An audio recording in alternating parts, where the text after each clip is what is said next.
बिस्मिल्लाहिर्रहमानिर्रहीम। अस्सलाम वालेकुम नाज़रीन। आज की वीडियो में अल्लाह के चेहरे से क्या मुराद है इसकी वजाहत की जाएगी। इमाम जाफ़र सादिक अलैहिस्सलाम से सवाल किया गया उस कौल खुदा के मुताल्लिक हर शे हलाक होने वाली है मगर वो और उसकी वजह। हज़रत ने पूछा, लोग क्या कहते हैं? रावी ने कहा, वो कहते हैं हर शे हलाक होने वाली है सिवाय रूए अल्लाह के। पाक है अल्लाह इससे। उन्होंने बहुत बुरी बात कही है। अगर चेहरा माना जाए तो जिस्म भी मानना होगा। इससे मुराद वो रास्ता है जो खुदा की तरफ जाने वाला है। इमाम जाफ़र सादिक अलैहिस्सलाम से मरवी है कि कुल्लु शैइन हालिकु इला वजहहू के मुताल्लिक फरमाया कि मुराद वो रास्ता है जिससे खुदा की तरफ आएँ और वो इत्ताअत मुहम्मद सल्लल्लाहु अलैहि वसल्लम है। वही वजहुल्लाह है जिसको हलाकत नहीं, और वही मुराद जिसने अल्लाह के रसूल की इताअत की उसने अल्लाह की इताअत की।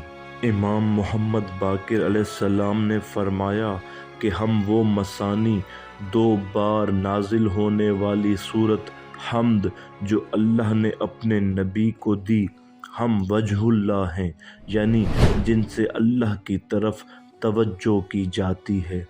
हम तुम्हारे रूबरू रूए ज़मीन पर आमद व रफ्त रखते हैं और ऐनुल्लाह हैं खुदा की मखलूक पर।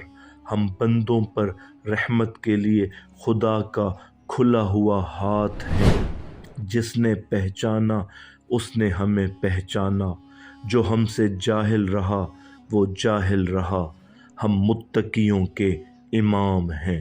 इमाम जाफ़र सादिक अलैहिस्सलाम ने आयत वलिल्लाहिल अस्माउल हुस्ना के मुताल्लिक फरमाया, हमें अल्लाह के अस्माउल हुस्ना बग़ैर हमारी मार्फत के बंदों का कोई अमल काबिल कबूल न होगा। इमाम जाफ़र सादिक अलैहिस्सलाम ने फरमाया, अल्लाह ताला ने हमको पैदा किया और बेहतरीन सूरत दी और हमको अपने बंदों में अपनी आँख करार दिया और अपनी मखलूक पर लिसाने नातिक बनाया और बंदों पर हमको दस्त कुशादा करार दिया। मेहरबानी और रहमत के लिए अपना वजहहू बनाया जिससे उसकी तरफ तवज्जो की जाती है, और हमें अपना दरवाज़ा करार दिया जिससे उसकी तरफ पहुँचना होता है। हम ज़मीन व आसमान में उसके ख़जाना हैं। हमारी वजह से दरख्त फल लाते हैं, हमारी वजह से फल पकते हैं और अनहार जारी होते हैं, और हमारी वजह से बादल बरसते हैं और ज़मीन पर घास उगती है। हमारी इबादत की वजह से खुदा की इबादत हुई। अगर हम न होते तो अल्लाह की इबादत न होती। इमाम जाफ़र सादिक अलैहिस्सलाम ने इस आयत के मुताल्लिक फलम्मा आसफूना फरमाया कि खुदाए अज़्ज़ोजल का अफ़सोस हमारा अफ़सोस, मगर हमारा जैसा नहीं। उसने अपने कुछ औलिया को खल्क़ फरमाया है जो नाराज़ होते हैं और राज़ी होते हैं। वो खुदा की मखलूक और मरबूब हैं। उसने उनकी मर्ज़ी को अपनी मर्ज़ी और उनके गुस्से को अपना गुस्सा करार दिया है, क्योंकि वो लोगों को उसकी तरफ बुलाने वाले हैं और गुमराहों को उसकी तरफ हिदायत करने वाले हैं। इसी वजह से वो ऐसे करार दिए गए। खुदा अपनी मखलूक से जो इत्तसाल रखता है वो इसी मानी से है। इसीलिए उसने हदीस कुदसी में, जिसने मेरे वली की एहानत की उसने मुझसे जंग की और मुझे जंग की तरफ बुलाया। खुद फरमाता है, जिसने रसूल की इताअत की उसने अल्लाह की इताअत की, और फरमाया, जो लोग ए रसूल तुम्हारी बैयत करते हैं वो अल्लाह से बैयत करते हैं, اور فرمایا اللہ کا ہاتھ ان کے ہاتھ کے اوپر ہے۔ پس یہ اور اس جیسی دوسری آیات سے یہی مراد ہے کہ ان اولیاء کے کام کو خدا نے اپنا کام قرار دیا ہے۔ پس ایسے ہی رضا و غضب وغیرہ کو سمجھو۔ اگر رنج اور دل تنگی کا تعلق خدا سے ہوتا تو اس کی ذات میں تغیر لاحق ہوتا، تو پھر اس کے لیے ہلاکت بھی ہوتی، اور پیدا کرنے والے اور پیدا ہونے والے میں کوئی فرق نہیں رہتا، اور قادر و مقدور علیہ اور خالق و صادق یکساں ہو جاتے۔ خدا ان باتوں سے بالا تر ہے، وہ تمام اشیاء کا بغیر کسی حاجت کے خالق ہے، اور جب اس کے لیے حاجت نہیں تو حد کیفیت بھی نہیں۔ پس سمجھو اللہ تعالیٰ کو۔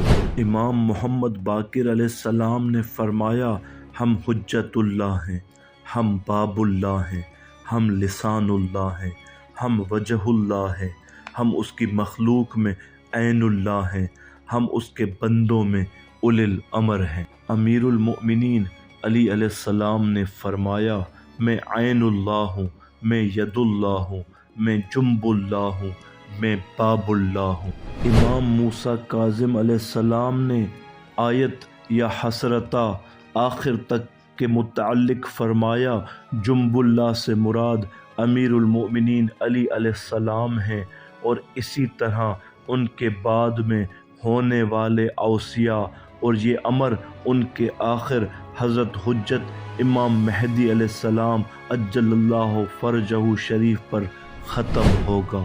فرمایا امام محمد باقر علیہ السلام نے، اللہ کی عبادت تمام مخلوق میں کی گئی، ہم سے اللہ کی معرفت ہوئی، ہم سے اللہ کی وحدانیت قائم ہوئی، اور محمد صلی اللہ علیہ وآلہ وسلم اللہ کے حجاب ہیں۔ امام محمد باقر علیہ السلام نے آیت وما ظلمونا آخر تک کے متعلق ذات باری تعالیٰ بہت زیادہ بزرگ و برتر اور اجل و عرفہ ہے اس سے کہ اس پر ظلم کیا جائے، بلکہ اس نے اپنے نفس سے مراد ہمارے نفوس لیے ہیں۔ اس نے ہمارے اوپر ظلم کو اپنا ظلم قرار دیا ہے، اور ہماری ولایت کو اپنی ولایت بتایا ہے، جیسا کہ فرماتا ہے کہ انما ولیکم اللہ ورسولہ والذین آمنوا آخر تک، یعنی وہ امام جو ہم میں سے ہیں۔ ناظرین، امید کرتا ہوں کہ یہ احادیث شریفہ سن کر آپ کو واضح ہو گیا ہوگا کہ وجہ اللہ، جنب اللہ، ید اللہ کے کیا معنی ہیں، اور اللہ تعالیٰ کی بارگاہ میں دست بستہ دعا کرتا ہوں کہ جو جہلا ان آیات کی غلط تعویل کر کے کافی لوگوں کو مشرک بنا رہے ہوتے ہیں، اللہ تعالیٰ انہیں بھی ہدایت عطا فرمائے، اور ہم سب کو شرک جیسے گناہ کبیرہ سے بچنے کی توفیق عطا فرمائے۔ صدق اللہ العلی العظیم۔